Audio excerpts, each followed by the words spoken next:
natin ang pagtaas ng prompter. Simulan na ang tanungan. Ang unang sasagot ay sina Pepe at Angel. Kayo magkalaban. Pepe, are you ready? Ready! Ready, Angel, ready? I was born ready. Wow! Lady Gaga. Kaya naman. Okay. Sa masakan, ito pang karaniwan itong nababanggit lagi. Hindi ko alam kung anong date ito pinamimigay.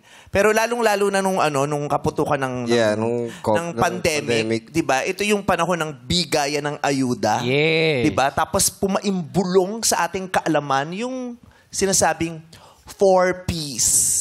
4 piece. Diba? Ang daming 4 piece. pumipila dyan sa 4Ps para makakuha ng ayuda mula sa gobyerno. Ang tanong, Vice, sorry, wait lang wait lang. Teka lang, Wait bakit? lang. Sorry. Gusto ko lang i-acknowledge si Angel. Napakaganda mo, Angel. oh my God. Wow! Pero usog po. Parang hindi ka nasasagot dahil mag-arty-artyhan ka na. Oo, magaganda-gandaan na ako. Kuya Pe, go na. Oh.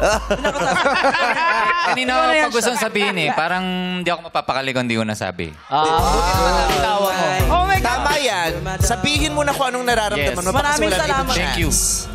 Thank you so much, Ganda. Kuya Pe, kasi may mga taong hindi nakakaintindi kung ano yung kahalagahan ng ganda namin mga transgender. Oh, wow. So, thank you so much po. Lalo magkakahalaga yung You're ganda very niya kung welcome. masasagot mo ang katanungan na ito. Yes. Ang Okay. tanong, Go. ano ang ibig sabihin ng 4Ps?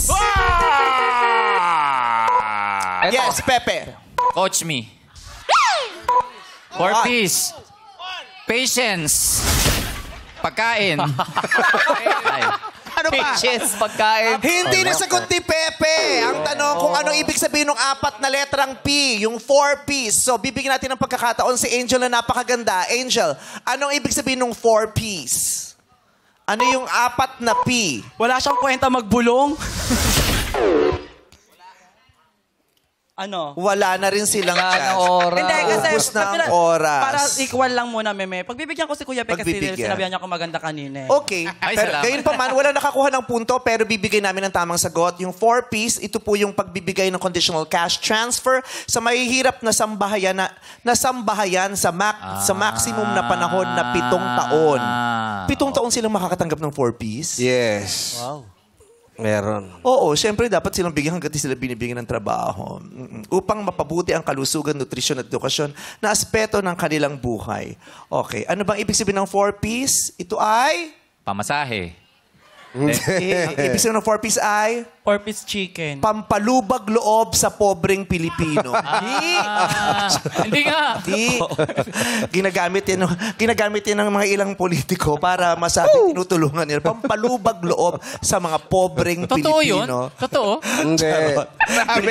Hindi. Ang tamang sagot ay... Ang ibig sabihin niya, kasi ang ano ibig sabihin ng Ang 4 ibig sabihin ng 4 piece ay 4 na kapayapaan. 4 piece. Yes. Hindi pwedeng isa lang? Hindi pwede. Dapat kailangan 4 ang hinihiling kapag Pwede. gulo. Kasi mas sobrang gulo, kailangan 4. Actually, hindi lang ng gobyerno ang nagbibigay ng 4Ps. Ano pa? Ang mga breadwinners nagbibigay din ng 4Ps sa kanilang pamilya. Kaya ang ibig sabihin ng 4Ps ay... pera para sa pamilyang palahingi. Hindi yun! Pera lang. Aminin mo, may mga kamag-anak tayong kala mo talagang... laging di ba? Eligible for 4Ps kung makakatok sige. lagi, di ba? Pera para sa pamilyang palahingi. 4Ps. Yung obligadong-obligado ka. Di ba? kasi nga breadwinner. Pag hindi, kasi nasanay mo eh. So, minsan lang hindi ka makapagbigay ang sama-sama na ng Correct. ugali mo bigla. Pero ito, habang nagpapa-fresh si Neri sa kanyang cellphone, ito ang ating